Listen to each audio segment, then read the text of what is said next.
ZEITGUYS podcast.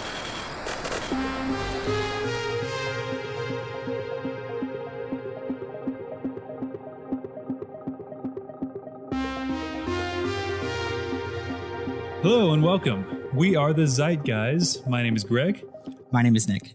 And this is the very first of hopefully many podcasts where we're going to be covering all kinds of things that are interesting and where you have questions about it. Mostly conspiracy theories, but it's not all conspiracy theories. And the name ZEITGUYS comes from the German word Zeitgeist, which means the spirit of the times. And the spirit of these times are very skeptical. Would you agree? I do agree. Yeah, we're in an era of fake news and hoaxes and all kinds of things. And we don't really trust the government. And Epstein didn't kill himself. Thank you. He didn't. He didn't. He did not.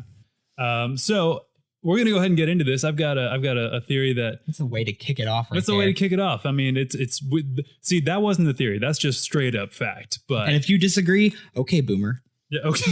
I'm sorry. We're really dating ourselves. Like people are going to go back to like, what are these memes you're talking about? Right, these memes. Well, okay. I mean, What's a meme? for anyone out of the loop? I guess I can call them start- memes. Memes. Just a good old meme. So for anybody who's out of the loop, Jeffrey Epstein essentially was a member of a very powerful group of people who would do bad things to little children. The kid diddlers. Yeah, yep, that's what they called themselves. No, they Terrible didn't. group of people. No, they didn't, but that's what they did, right? Doing awful things. I Basically, wouldn't buy that album. this dude got caught, right? And he was in prison awaiting trial, and some sources say that he was going to confess and he was going to out some names of some very powerful people in the government or the business sector or otherwise who didn't want that to happen. Well, a couple days before his trial, he's hanged in his cell, and the official story goes that he killed himself in that cell. Anybody with half a brain would see, no, he didn't. No, he didn't. I mean, just like the picture frame on my wall, this guy did not hang himself. So that's kind of the story. And then ABC tried to sweep it under the rug. We could talk about ABC all day. That's just kind of like, And CBS. and CBS and NBC, any news station, right? We can talk about them all day because we don't trust them, and you shouldn't. But basically, it became a meme because the news stations weren't going to cover it anymore. They were hoping everyone would forget about it, and everybody's just been throwing it out there just any chance they can. Like, hey, there's you can fit 234,000 Earths in the sun, and also Epstein didn't kill himself. That kind of thing. Yeah, I always get my news from reliable sources, the local Facebook moms. Local Facebook moms, they know everything. And you know what? I'm going to get into that in another episode about Facebook conspiracies and everything like that. It'll be great. It'll be fun. Today, sorry. No, please. I was going to go off on a Facebook tangent, but we don't need to because this is about... this is about geography. This is something more important because this is much more important. Yeah, people who live in this country... Yep. You could not exist. No, the people exist. You mean nothing. Let me clarify. If you're one of these people, you exist. You just might not be where you think you are. So we're going to kick it off. This has been around. I first saw this theory, and you probably have heard it. It's all over the internet. Also became a meme. I saw this theory in 2015 on Reddit when it first came out, and it makes a lot of sense. But I'll cover it briefly because I've got another theory after this that I think is my own theory that I think is even better. But the country of Finland does not exist. Nor do its people. No, well, there are people that believe themselves to be Finnish, and they could be expected to. Finish what? But really... I'm sorry. This is terrible. It's fine. It's fine. Okay, I'll let that go. They didn't finish existing. All right. Okay. Okay, go ahead. I'm sorry. So basically, Finnish people are actually most likely either Estonian, Russian, or Swedish, depending on what side of Finland they believe that they're on. So here's the theory. Came from Reddit in about 2015, back when I was still using Reddit. Those are the good old days. Basically, this guy was on an Ask Reddit thread, and he explained that his parents had taught him growing up that Finland did not exist. And here's why. I'm going to go ahead and read his words verbatim so you can kind of get a picture for it. So, firstly, they say the actual place of Finland is just eastern Sweden, right? And of course, everyone's going to raise that question like, wait, Finland has a major city. What about Helsinki? It's, what has happened to it? Yeah, I know. Because clearly it's sinking. I know. It's the place where Helsinki's. Oh my God. It's the place where hell gets its sinkies. I'm done. I only pick up my sinkies from The S-Man himself. So, That's Satan. yeah, that's Satan, the sink salesman. No, but I mean, really, Helsinki is a major city in Sweden, right? But actually, Helsinki is. I'm sorry, I already gave it away. Helsinki is a major city in Finland, or so they claim. It's actually part of Sweden, right? Wait, seriously? Yes.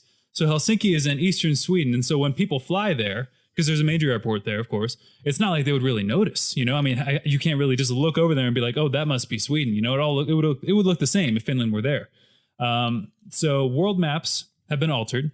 Okay, you can't trust the maps. I'll get into that a little bit later on. And that's because the UN is in on this conspiracy to keep people believing in Finland. Now, why? Right? Why would an entire country be made up? It seems so bizarre that nobody would ever believe it, right? Which makes it so easy to do. You know, nobody would ever think that a whole country's made up, so that's how they get away with it. So here's another question that people would ask is, what about Nokia? Nokia is a Finnish company, the largest Finnish company. They make really, really sturdy phones, and they've done it for a very long time, right? Well, here's the thing. Nokia... Now, let me ask you that. Does Nokia sound like a Northern European word in one of their languages?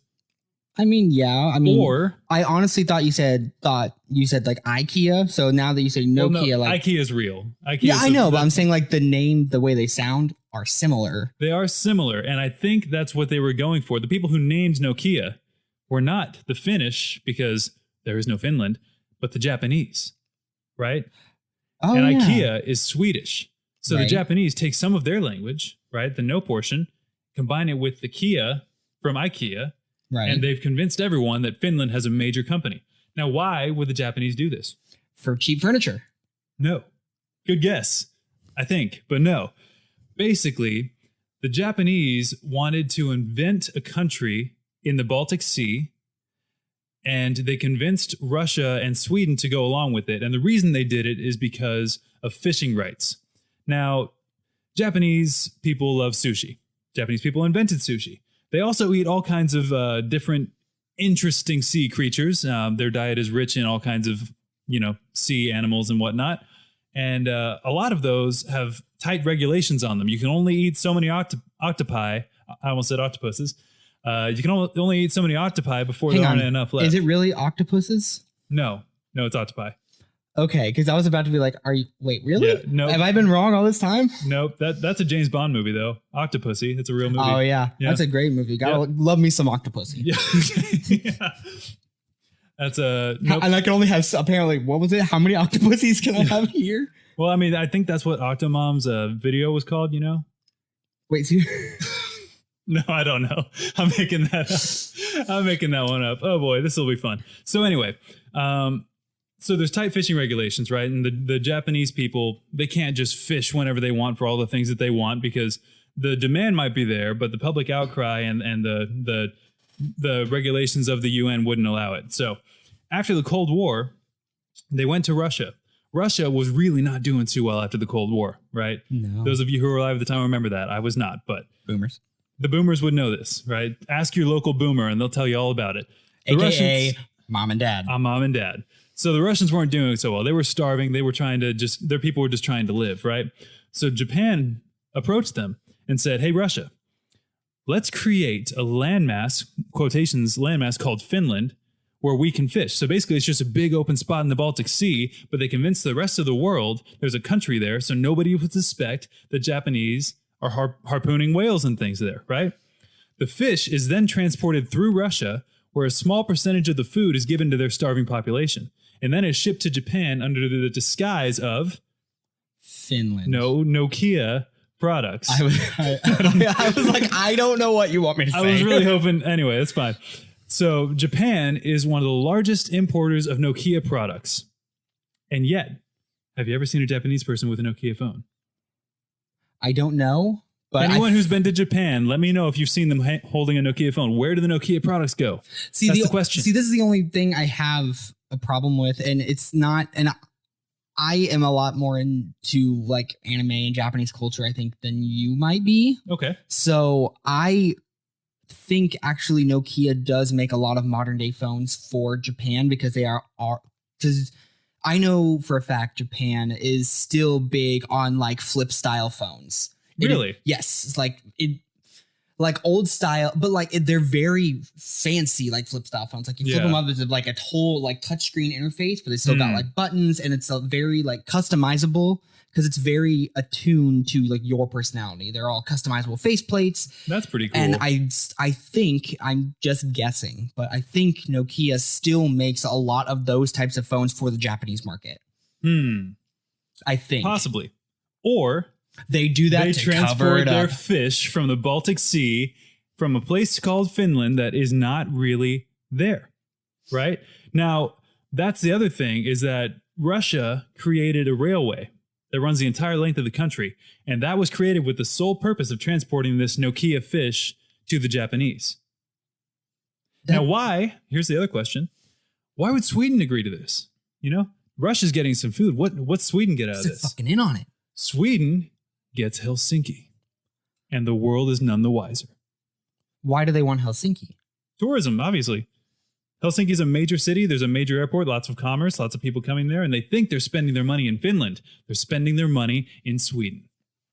So geographically, when you fly to Helsinki, you're flying to Sweden. Yes, eastern Sweden. But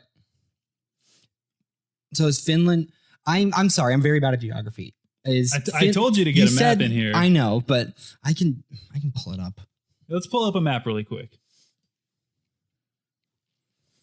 So what you should see is on the north, there's Norway, of course, right? And then you've got Sweden. And then in between Sweden and Russia is where Finland would be. Okay, yeah, because I was saying, like, I don't really know where Finland should be. I just don't remember. Yeah. Now, here's the kicker, though. Are you ready for this? What prompted this country's name to be Finland? Because fish have fins. Okay, that's a little much, but I'm going to say There's I like it, though. I like There's it, though. a theory. Now, that one's been on the internet for a while. You guys have probably heard that one. But here's one you haven't heard before. I honestly haven't heard that. Oh, you haven't?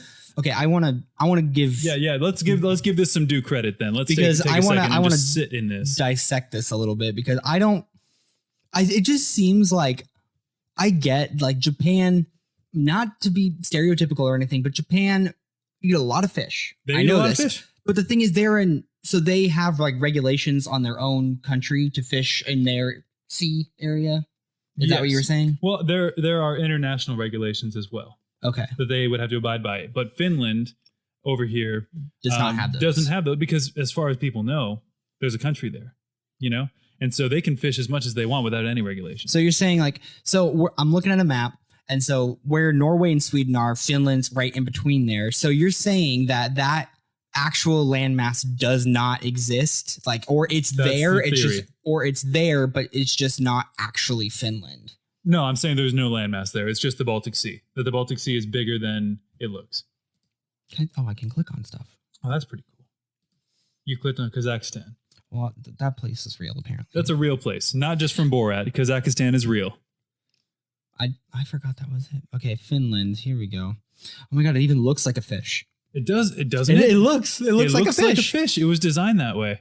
But like, look, there's a whole gulf here. Like, wouldn't you be able to see, like, or is, like, that's what I'm saying. Like, is, like, just the idea.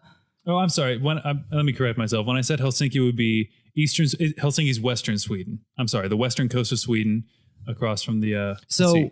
That's what I'm saying. Like, this landmass is there, but the idea of it being Finland. No, this landmass is not there. This map was doctored.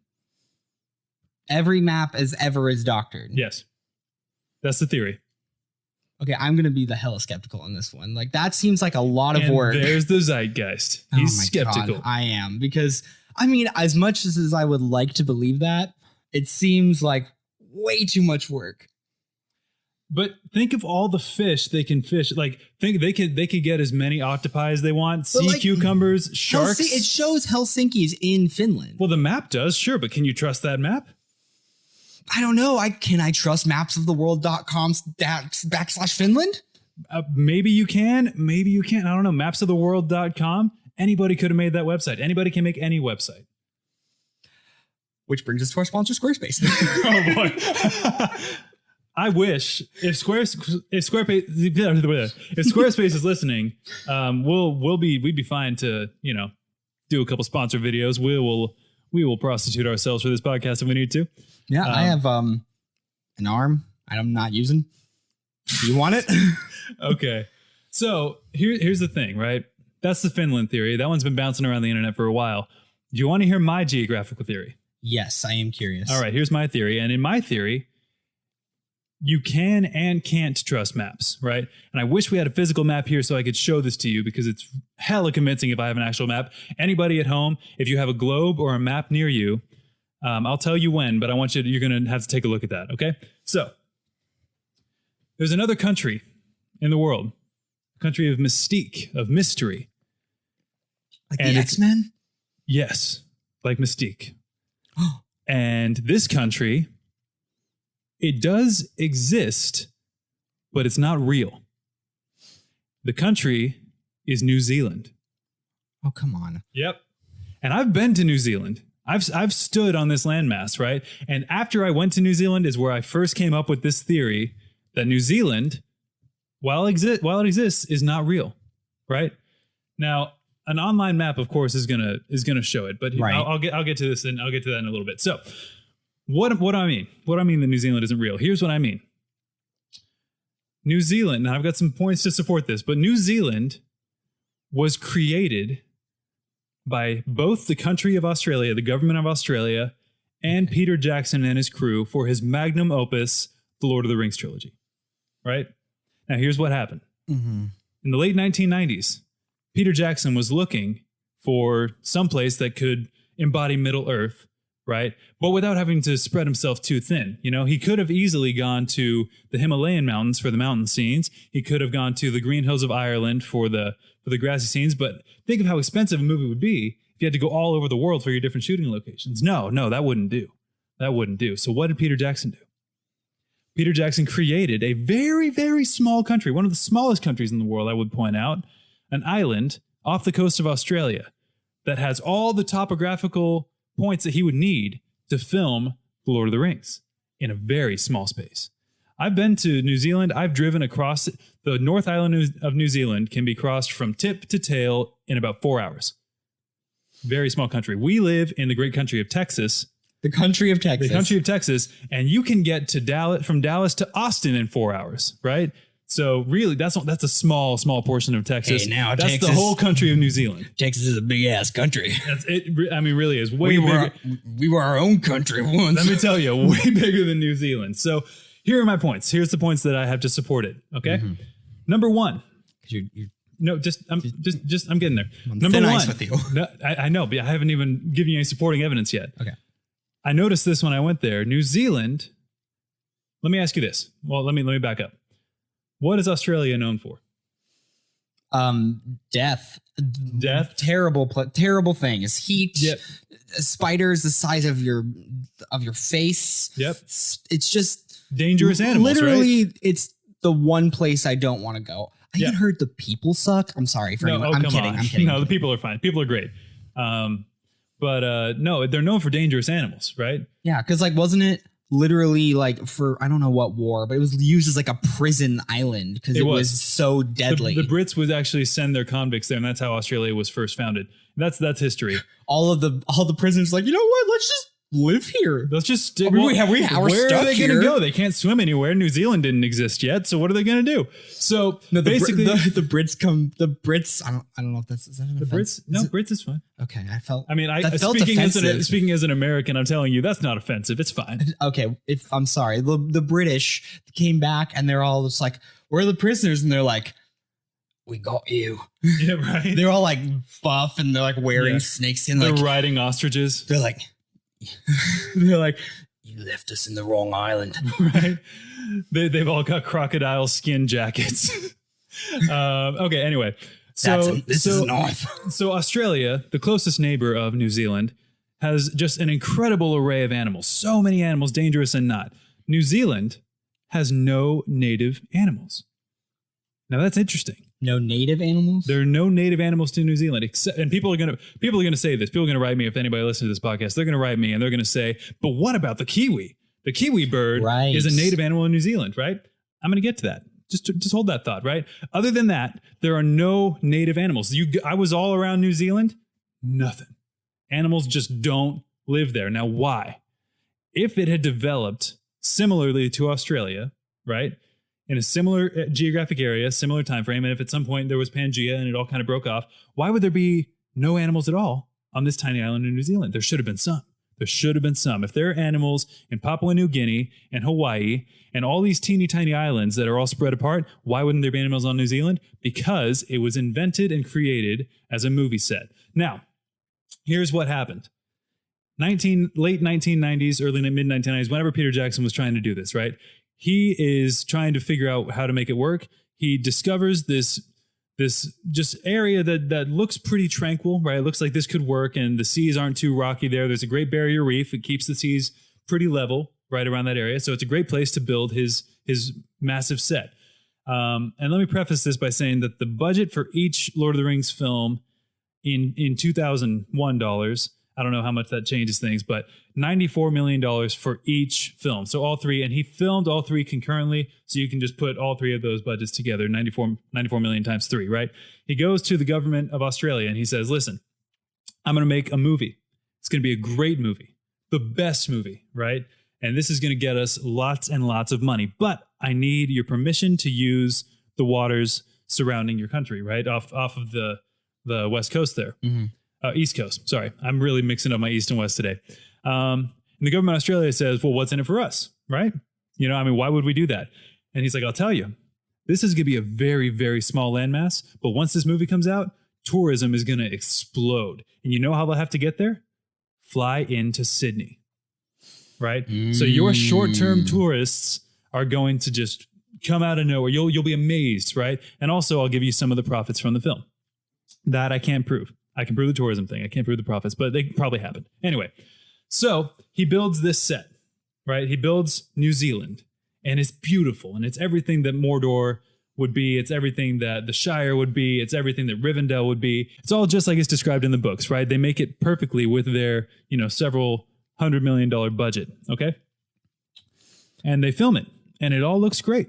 So, sorry. Okay, I've got more, but go ahead. I'm sorry. At this point, this sounds a lot more convincing, honestly, than the Finland thing to me. Thank you, because this one's mine. This is an original. Okay, so, because Finland is an enclosed mass of land that I think... If it's there. But I'm asking kind of the same question. So, is New Zealand, in this theory, still considered like an island? Is it still off the coast? So the landmass of New Zealand exists now, but it wasn't always there. Okay, so you're saying... So it's not like it just wasn't called New Zealand. It was just there. No. There was nothing there. It was just an ocean, and it was built, or maybe there was some rocky, big rocks out there, and he just built on top of that. But the country of New Zealand wasn't there before. Right? Okay, now I kind of don't see that. I don't see him building an island. I see him claiming an island. No. Let me get there because the reason that it was built, the reason I'm pretty confident it was built, is that there's no animals. There's nothing. Right. And it doesn't make any sense that there would be no native animals at all. Now, let me go back to the kiwi. The kiwi bird, if you look at it, can you pull up a picture of a kiwi really quick? Yeah. Just because I want to point this out to you. Type kiwi bird. Now take a look at that. Now, if you look at a kiwi bird, does it not look strikingly like someone took a kiwi fruit, taxidermied feet and a head onto it, and said, well, that's a kiwi? Okay. Here's what I think happened. So he built the set, makes his movie, and each one is a blockbuster hit, $800-900 million, right? It does great. Okay. Now here's what happened to actually. So I got to pull out my second phone for this one. Got a lot of data on this. Phones, one for my job and one for my job. Yep, exactly. This is a map. Or a graph, and you can find this on Wikipedia. Just look up tourism in Australia. This is a map of tourism in Australia starting about 1976 and on to the present day, right? So you can see the trend. Now, this movie was released, the first movie was released in 2001, The Fellowship of the Ring, okay? Ask me what the short-term tourism was in Australia in 1990. I don't know, Greg. What was the short-term tourism in 1990? All right. So between 1988 and 1991, it was pretty level at about 250,000 people a month. Right. Okay. Ask me what it was in 2001. What was it in 2001? Well over 550,000 people per month. That is... And trending upward from there. But there was a big spike in 2001. So it freaking doubled. Just as Peter Jackson promised, right? Now, here's what's interesting. There's a couple more interesting points, but here's what's interesting. And this is what I was going to get into. Well, let me do this. So the budget for each movie of The Lord of the Rings was $94 million. What was the budget for The Hobbit? I feel like The Hobbit was a lot more, wasn't it? It was. It was double, $180 million for one Hobbit movie. Why? Here's why. They used that fancy 120 frame per second. Possibly. Or Peter Jackson realized that what he had created had not been as sustainable as he thought. He thought it would be a short-term tourism destination, right? And he thought, this will be fun for a little while and people will forget about it. We'll let it sink back into the ocean. But no, people love New Zealand. In fact, the government of Australia sent, I guess you can call them settlers or whatever, to set up cities in New Zealand just to handle the tourists that were coming after the movie was released. Okay? And then when The Hobbit was to be made, a lot of that budget that was double for each movie, I would point out, there are 3 Hobbit movies too, that was doubled was used for repairs. They made the country a little bit more robust. They made it so that people could continue to come there, and they made a permanent Hobbiton. The original Hobbiton was torn down because they knew this isn't going to be here in 5 years anyway. They built a Hobbiton to last, and they built the country to last as well. That's where a lot of that money went. Now, here's where it gets really interesting. If you were to pull out a physical map or globe, I bet you 6 times out of 10, maybe even more, 7 times out of 10, New Zealand will not be on that map. Really? Really. In fact, like a physical map? On a physical map. You can Google this. Google New Zealand not on map. All right, why is New Zealand so often left off the world map? That's atlasobscura.com. Right, and they're going to go into their explanation because they don't know that New Zealand isn't a real country. They don't know it was never there. But in a lot of world maps, New Zealand is omitted. Why? Because prior to 1999, New Zealand wasn't there. I rest my case. Huh. Okay, so I do like it. It's very good job. Good job, good man. Thank you. That was honestly a very good theory. So, my old boss would probably very much disagree with you because she's from New Zealand. Oh, that's another point. Peter Jackson is supposedly from New Zealand. Yeah, I didn't know that. Yeah, I looked it up. Supposedly, Peter Jackson was born in New Zealand. Peter Jackson, his parents were immigrants from quote unquote immigrants to New Zealand from England. Right? Who would benefit more from convincing the world that New Zealand exists than the man who would boost its tourism to new heights right after he created it? Who would benefit more? No one. Peter Jackson invented a whole backstory about being born in New Zealand when really he was born in England just like his parents. Okay. So, and those let me say this. Those who think that they are from New Zealand, they bought into the lie. Really. They did. People might have been born in New Zealand after this movie was made, but people there from before were probably from the eastern coast of Australia. But, the Mandela effect works that way, that they thought they grew up in New Zealand, but it wasn't really there. So are other movies that are shot in New Zealand he's just profiting off of those too? Or he's getting a piece of that action? For sure, yeah. I mean, he founded the country. So how is he not the wealthiest man in the world? Oh, because he's got it all in all kinds of funds. Because he can't let everyone, if he just suddenly got really, really rich, all of a sudden everybody would be asking questions. He can't let everyone know that. That is true. So he's got funds everywhere, and also a lot of it does go to the Australian government. And also, like, where is the technology to form land masses like this? Like, at this point, like, how would no one not notice that? Like, how is that possible for that type of money to use? And how is it possible to make that chunk of land, especially in that amount of time? Let me show you something. I'm going to show you a video here. Oh my God, don't tell me they use volcanoes. Hold on. I'm getting there. Oh my. I want to show you the visual proof. And I'll be honest, I'm not normally this skeptical about things. I tend to be like, oh, that's so cool, but I like this a lot. But at the same time, I'm trying to keep my mind open and just be like, okay, now try to understand like the skeptic side, at least for Right. this episode. But that's the point of the podcast too. So I'm trying to find. There's a video I saw once of guys in a boat, and they were on a boat in the ocean, and they were just kind of going over all this. There was all this ash in the water, right? After they pass it, the volcano underwater goes off, and an island just right there. And it's got mountains, it's got everything. You can just see it. Trying to find. Let me see if this is it. So this isn't the video I was thinking of, but it shows a pretty dramatic creation of an island almost instantaneously. And then from there, it just needs to be shaped. Okay, so how would they manipulate volcanic like eruptions like that? Sure. That's another good point. So what they would do is they would find along the coast. All they knew is they wanted it to be somewhere along the Great Barrier Reef, right? Mm-hmm. Because the sea was calmer there, and they would be able to kind of manipulate things as they could. So all they needed to find was a volcano that was very close to being active, right? And all you have to do is find some way to provoke it. Now, I don't know all the science behind it. I don't know all the thermodynamics, okay? But my guess is that they had some undersea probe, possibly like an undersea mine or something like that was able to provoke the volcano to produce the landmass. And once the landmass was produced, the next few years were just put into making it exactly like Middle Earth. I mean, it's really good theory. Thank you.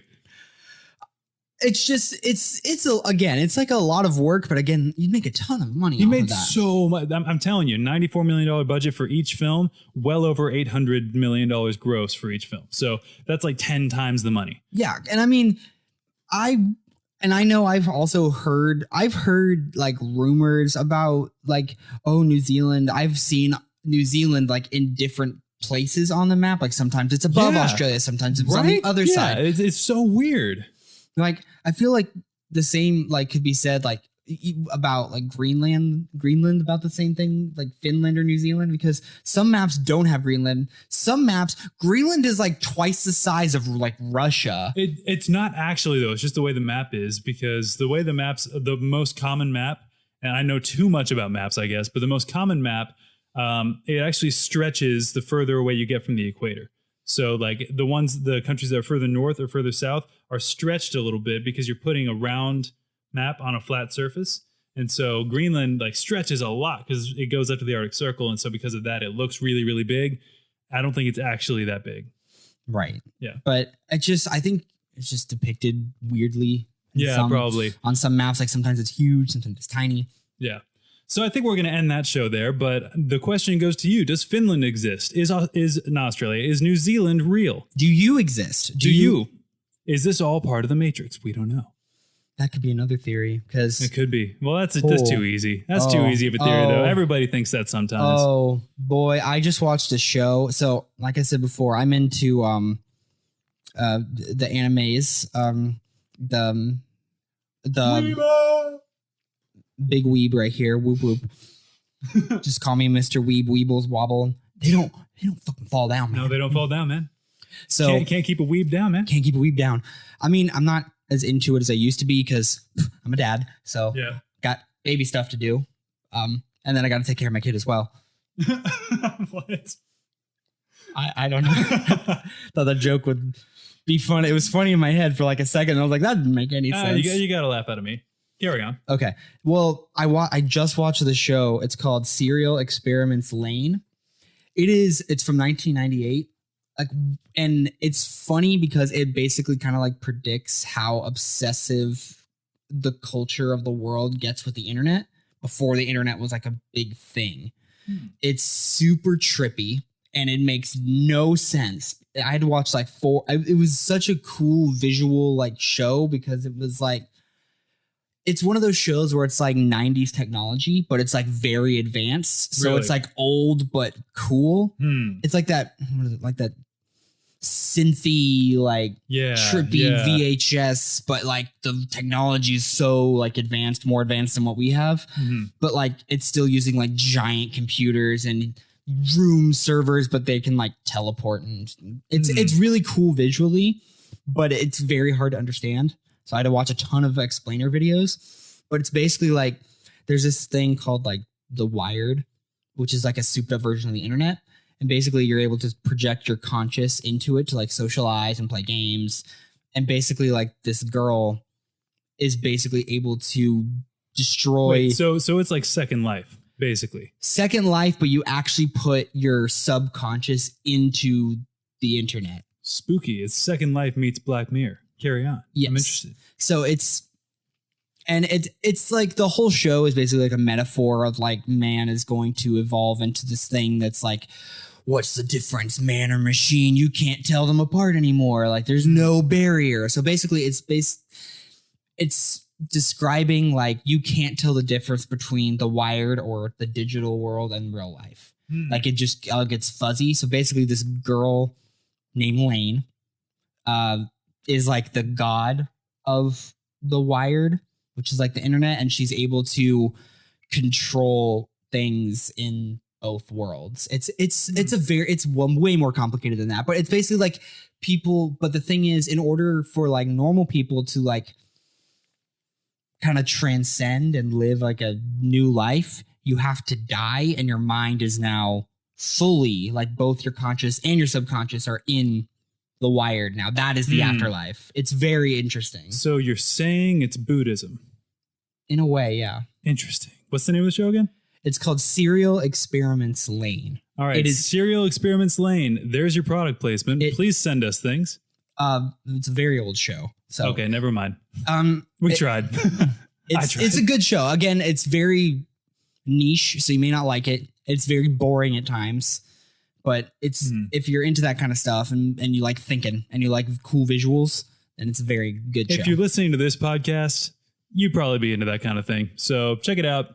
We're going to go ahead and end this episode here, but just think about it. Think about if New Zealand is really there. Think about Finland's really there. If you have questions, let us know. I'll be happy to answer on my New Zealand theory, and we will see you next time. Yes. And sorry, just adding on to this. Another PS. Yes, because this is the first episode, so we're still getting the hang of everything. I'm going to put links to everything in the show notes. So yes, please do. And I'll make an email eventually for us. We don't have one yet. Yep. But we'll get one. Yeah, I guess there's no way for them to really let us know, huh? I guess hit me up on Twitter at National Freak. I'm very active on there. Yep.